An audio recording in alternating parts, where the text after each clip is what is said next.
Hey, hey, hey, party people. It's Brandi and Cesley, and we're back with Blooming Through Faith, the podcast that helps you grow and bloom in your mindset, lifestyle, health, and wealth. We want you to know that you are capable, beautiful, and worthy. Today, we are going to explore profound principles of leadership exemplified by Jesus Christ and how these principles can empower us all, especially women, to lead with authenticity, compassion, and strength. So today we're diving into the timeless wisdom of Jesus' leadership style based on the book Lead Like Jesus. And we're focusing on servant leadership, empowerment of others, and the transformative power of genuine connection. Our goal is to equip each of you with practical tools and strategies for your personal and professional growth. So today we're going to be going through just a few of the things that the book Lead Like Jesus has taught us about just how to glow up in our leadership. And that can be leadership of our family, leadership over our friends. You know, we say this all the time. We've said this to you guys before, but you are a leader of others, whether you know it or not, whether you believe it or not, you are a leader of others. So we're just going to dive into kind of our top things that we've learned from this book and just from principles of leadership. So number one is servant leadership. You guys, we are born and built to serve others. Jesus emphasized serving others rather than being served. He washed his disciples' feet, he demonstrated humility, and really dived into what it looks like to be in the service of others. Another component of this is putting others first, all right? Prioritizing the needs of others and seeking to uplift and support others in their growth and well-being is something that we can definitely learn from the leadership of Jesus. I love that. All right, number two, love and compassion. Show unconditional love. Jesus taught and showed love for all people, regardless of their background or circumstances. Love your team members, your colleagues, and those that you lead. Practice compassion. Be empathetic and compassionate, understanding the struggles and the needs of those you lead. Offer support and encouragement always. I think this is a really important one because I think that love and compassion is the biggest difference between a great leader and someone who struggles to lead. I see a lot of people who are kind of growing in their leadership and they struggle with leadership because this love and compassion component, I think as a leader, it can be really hard to put yourself in someone else's shoes. And I think a lot of times when people don't show up for things, people don't show up for calls, they don't show up for meetings, they don't show up for the things that you provide for them, it can be really easy to take it to heart. And I think it's so important to take a step back and think about where they're at in their walk and where you're at in your walk. And there's a reason why you're a leader. So if you're looking at someone and maybe they didn't show up for something they were supposed to, didn't show up for a meeting with you, didn't show up for maybe a team meeting. Maybe you're even talking about like your family. Maybe someone is not showing up in the way that you need them to show up. Put yourself in their shoes and understand their struggle. All right. Number 3, you guys, is integrity and honesty. We talk about this all the time, but be authentic. Jesus was truthful and authentic in his teachings and interactions. You know, never once when you are going through biblical teachings are you seeing a Jesus that wasn't authentic. You know, when someone was hurt, when someone died, he wept. He went through those human emotions. He felt the things very honestly. You know, when he was mad, he would say so. When he was disappointed, he would say so. You have to lead with integrity, being honest and transparent in all of your dealings, you guys. And this includes maintaining high ethical standards. So lead by example. If you're going to have an expectation of someone else, you need to turn around and look in the mirror and see, am I doing these things that I have an expectation of someone else to do? You know, am I asking them to get up and show up early and be consistent? Am I asking them to post every day? Am I asking them to come to these meetings? If I'm not the first one there, if I'm not the first one doing it, I can't be asking that of someone else. I love that so much. Be the example, and actions speak louder than the words. So for me in leadership, I would never ever ask any of my teammates to do something that I haven't already done or wasn't willing to do, period. That is so beautiful. And the same thing with integrity. Integrity is so big, y'all. Yeah. Like, what are you doing when nobody's watching? You Yeah. do the right thing. Don't lie, don't cheat, don't steal to try to get ahead. Like, just do the right thing and show those that you're leading how to be successful by doing the right thing. Okay, the Mhm. next, humility. Okay. Stay humble, babes. Despite his divine nature, Jesus was humble and approachable. Recognize that leadership is about serving others, not elevating yourself. Mhm. That is really big. So, leadership is not about elevating yourself. It's not about you. It's about serving others. I know every time before we get on this podcast, I just say, Jesus, speak through me. This is not Mhm. about me. This is about you and who you want me to speak to today, who you want Cecily to speak to today, right? That's the same Yeah. thing with who we lead. Like, leadership is hard. Leadership is not Mhm. easy.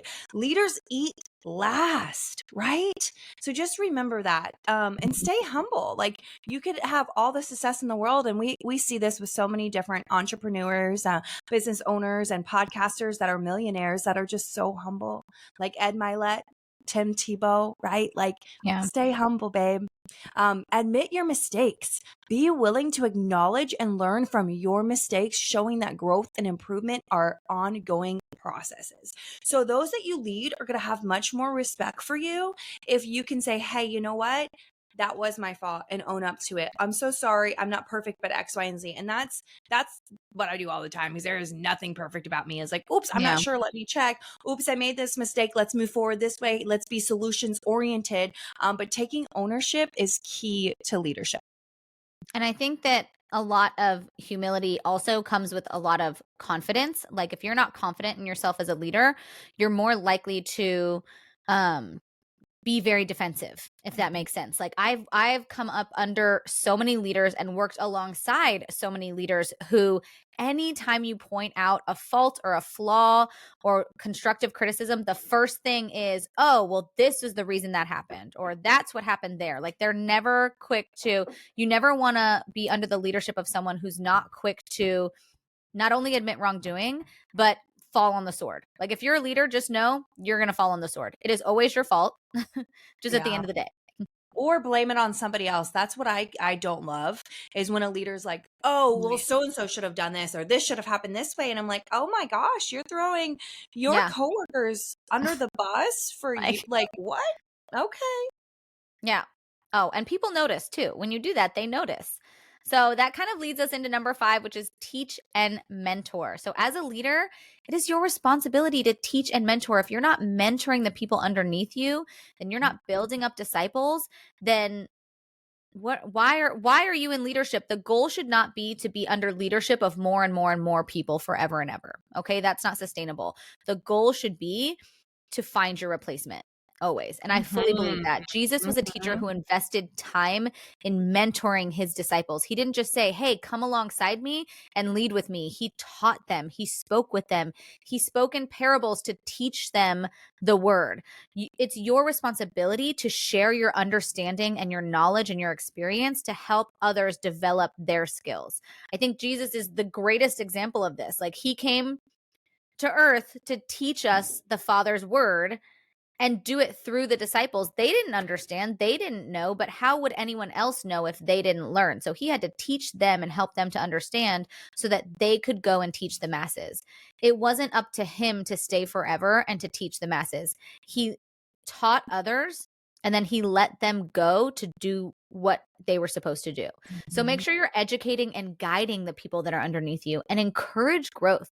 Your responsibility is to foster an environment where continuous learning and personal development are encouraged and supported. If you are in an environment where your growth is not supported, get out of that environment Yeah. immediately. Like, I've been in both situations. I've been in situations where my growth is encouraged. I'm poured into. People want me to go to conferences and to learn and to go do different things. And I've been in environments where my personal development wasn't really a big deal. It was just about how I was going to check off the boxes and hit the numbers and make the goals. And I can tell you, one feels a lot better than the other, for sure. Mm. Abso-freaking-lutely. Know that for Hallelujah. sure. I'm like, yeah, know that, been there. And that, just like Cecily said, that's your purpose, right? As a Mhm. leader, you want to mentor others. You want others. For me, I want everybody that I lead to be better than me. Like hands down, 100%. I want you to do better at life. I want you to shine brighter. I want you to do better, because that means I was leading you correctly. I was helping you, right? So you're never in competition with the people that you're leading. All right. Ooh, So the that's next good. one, Say that yeah, again. right. You're never in competition with the people that you are leading. So remember that. Boom. All right. Next one, guys, is vision and purpose. All right. Communicate a clear vision. Jesus had a clear mission and purpose, which he communicated to his followers. Okay. So for you, you should do the same. Articulate a compelling vision for your team and for your family that aligns with core values, right? We talked about this in a past episode. You need to have your own vision when it comes to your work purpose, when it comes to your life, your mission, your why. But knowing the vision and why of those that you lead is really important, because sometimes people can't see how awesome they are. Most Yeah, of the time, people can't see most of the time. what they're capable of because other people have been tearing them down their whole lives. So it is your job as a leader to pour into them belief and set that vision so that they can see what they are capable of, right? So inspire others by sharing the purpose and significance of their work, okay? Mhm. Motivate them to contribute and share that vision with them. Yeah. I think that's really important because I think a lot of us are operating in this place of like negative self talk. Okay. We're not born confident. We're just not. We're born with this like weird, sinful nature where we kind of second guess ourselves and it just develops over time. We second guess ourselves. We think we're not good at everything. We have this comparison trap. I mean, we talk about this all the time, all of the things that we just kind of tell ourselves that are so untrue. And the one thing that is really, really important, if nothing else, is to create a vision for the people that you are leading, because what are they following? Like, I mean, to be totally honest, like if they're not following you just because they like you. I mean, maybe for a little while, right? Like if you have friends of yours that start following you and whatever you're doing, it for a little while it might be because they see your confidence, they like you, they're your friend. Like that'll only get you so far. At the end of the day, when you can create a vision, you will have people come alongside that vision because they all have a part to play in seeing that vision come to life. You know, Jesus had disciples. They weren't just there to all just do a job. He didn't just say, you do this and you do this and you do that, and I'll see you later. No, there was this huge, major vision that was created and shared with them at all times. And constantly, don't forget that you have to constantly be resharing your vision to people because they're going to get burnt out. They're going to get tired. The job of the leader is to, unfortunately, shoulder that responsibility. And I say unfortunately because I think a lot of times as leaders, we don't see that as our responsibility. Like, well, I told them what to do and why we're doing it. Yes, but the reason you're the leader is because you have the vision and you have the ability to share it and share it again and share it again and make sure that people really catch fire with it. So that leads us to number 7, which is prayer and reflection. You guys, this is one of our favorites. All right. Seek guidance from God. Jesus did not just go and work. He did not go and just share the Father's word and tell people what was going to happen. He withdrew, he prayed, he looked for guidance from God. You guys, if you are struggling right now in your leadership journey, in your life, in your personal development, make time for prayer and reflection. Make time to seek wisdom and direction in your leadership. All right. Look for those that are above you. Look to God, stay grounded, regularly reflect on your actions and decisions. Like go back and relive your days and think, okay, did what I do today align with my values and principles? Did what I do this week align with my values and principles? And if they didn't, that's okay. You pivot. It's not the end of the world, but you have to be, as a leader, making time for prayer and reflection. Create that gratitude journal. Take time in prayer and meditation. Like if you aren't doing this, there's going to be a place where you're not seeing fruit because you're not actually seeking guidance from the person who's giving you your wisdom. I love it. Mm-hmm. All right, guys. Number 8, forgiveness and grace. Offer forgiveness. Jesus taught the importance of forgiveness. Be quick to forgive others for their mistakes and encourage a culture of grace and redemption. Here's the thing, guys. When you're forgiving somebody else, it's healing you, right? Mhm. If you're holding on to a grudge, that's only going to harm you. It's like poison in your body because you're thinking about it nonstop. You don't have to forget, but you can forgive, right? Mhm. Have grace. People make mistakes.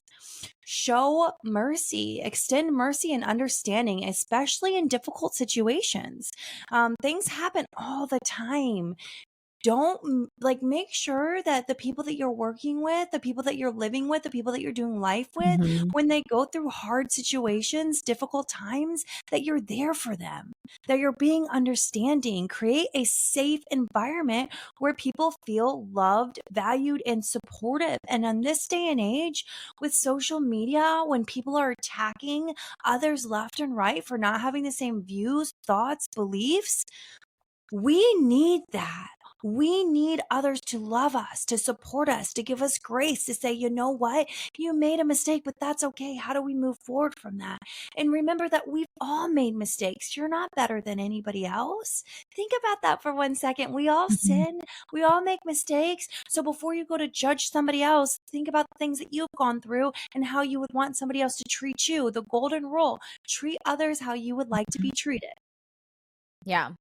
And think about too, if you're just thinking about your own life, think about the people who gave you grace when you needed it the most. Like I promise you, you remember those people, and those people have a special attachment in your life. Even if they're not in your life right now, the people who gave you forgiveness and grace when you probably didn't deserve it are probably pretty high up on your list of like greatest humans of all time, right? So like be that person for somebody else. Be the person who always forgives. Like, and that's not easy, but to always be forgiving someone means that you realize that their actions are not about you. I promise you, Mhm. most of the time we think that when someone hurts us, it's all about us. It's Yep. not about you. I can promise you that. Unless they specifically say like I don't like you. Maybe that's about you. But like 9 times out of 10, I'm going to say if something happens and they are falling short of your expectation, or they lie, or they disappoint you, or whatever happens, like there's something going on internally that they are working on that they have not healed from yet. Um, and it's so important to give them grace, because one day they're going to overcome it and they're going to come back to you and say, you know what? You really made me feel special and okay when I messed up. And that's a big deal. And even if you decide that you're in leadership and someone is not for you or for your team or for your friendship or whatever it is, wherever you're leading, you decide that they're not a right fit for you, y'all, the greatest thing you can do is let someone go with grace and compassion. Okay. We Mhm. never just kick people out of our circle. We are the room for everyone at this table, girls. And so if someone is not a right fit for your company or your business or your leadership, that's okay. That doesn't mean that they don't deserve a spot in your circle. That doesn't mean that they're not special. It's absolutely okay to let them go with grace and compassion and make sure they know, like, hey, you still are a very valuable person, even if this isn't the right space for you. All right, you guys. Number 9, empower others.